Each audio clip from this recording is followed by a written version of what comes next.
ایک اور ذکر نبی کائنات صلی اللہ علیہ وسلم کا، اس کے راوی ہیں عبد الرحمن بن ابی بکرہ رضی اللہ عنہ.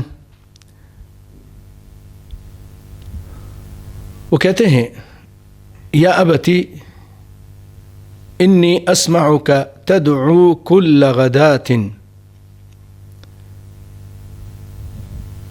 یہ راوی عبد الرحمن بن ابی بکرہ اپنے باپ سے روایت کرتے ہیں اور کہتے ہیں کہ اے ابو جان، میں آپ کو سنتا ہوں ہر صبح آپ یہ کہتے ہیں، یہ دعا کرتے ہیں، اللہم عافنی فی بدنی، اللہم عافنی فی سمعی، اللہم عافنی فی بصری، لا الہ الا انت. تعیدها ثلاثا حین تصبح وثلاثا حین تمسی. آپ صبح یہ کہتے ہیں 3 مرتبہ اور شام کو بھی 3 مرتبہ کہتے ہیں.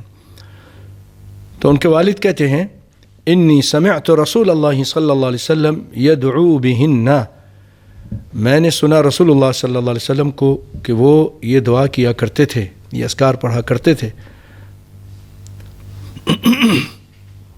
فأنا احب ان اتسنى بسنته، اور میں پسند کرتا ہوں، میں یہ چاہتا ہوں کہ نبی صلی اللہ علیہ وسلم کی طریقے پہ چلوں، ان کی سنت پر عمل کروں، جو انہوں نے کیا وہ میں کروں.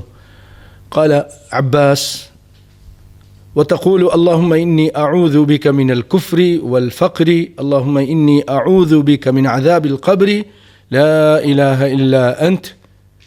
تعيدها 3 حين تصبح و3 حين تمسي، فتدعو بهن فأحب أن أتسنى بسنته.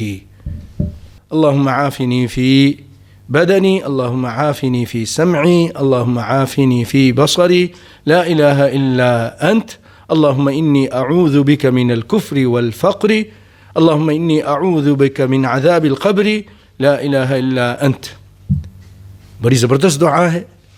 اس میں آپ کے جسم کی سلامتی کے لیے اللہ سے دعا کی گئی ہے، اور اسی طرح اس میں کفر اور فقر سے پناہ مانگی گئی ہے، قبر کے عذاب سے بھی پناہ مانگی گئی ہے.